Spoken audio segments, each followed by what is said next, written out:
Hello, good morning guys. Yung mukha ko para na ang init.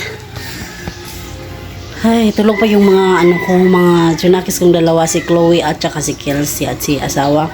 Kasi si asawa, alas 6 na ng umaga na tulog.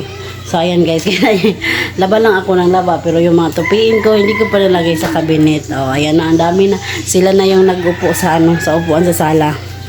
So ito pa yung yung pusa ni Kylie, natutulog yan tapos pag naano ko sa camera, tumayo.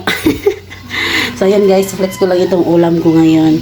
It's talong. Namiss ko itong talong guys at gumawa ako ng ito sausawan. Lagyan ko pa ito ng patis at saka kunting suka. May lemon na, di ba?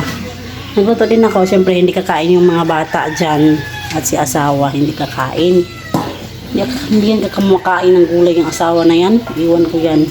Tapos pag nagluto kasi ako ng gulay, nang iinis.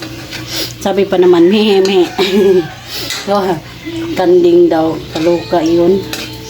So nagluto din ako ng adobo chicken. Ganyan lang yung luto. Napakasimple lang. Ako talaga guys, hindi naman ako marunong magluto ng yung mga masasarap ba. Mga simpleng mga simpleng luto lang. Diba? Yung mga gaya ng mga kalderita, kari-kari, ganun ba? Sarap yun. Pero hindi ako marunong magluto. Hey, anong ginagawa mo dyan? Ha? Gawa mo na, gutom ka na? Gutom na ka? Ha? Okay, wait. Hindi ko alam kung buntis ba tong pusa na to, hindi.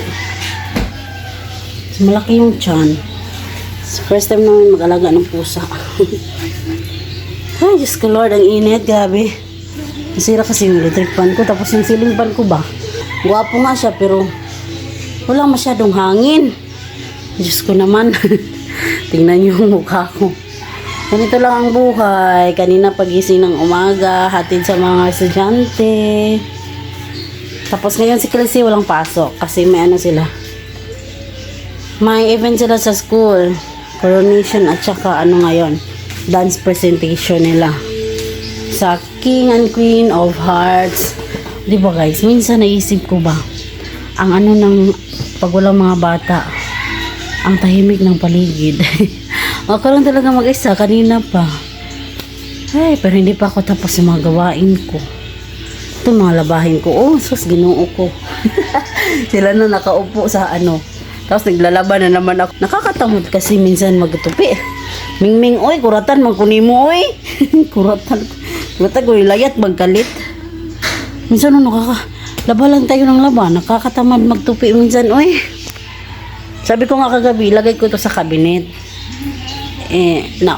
Naanuhan na ng pagtulog. Sabi ko na naman kay Kylie, ilabas mo to ulit doon sa sa upuan. Kasi tinamad na. Ay, hindi talaga matatapos ang trabaho sa isang araw, di ba? Sa init pa, grabe yung pawis ko. So, yun lamang. Nakipagchika lang ako sa inyo. Thank you for watching. Bye-bye.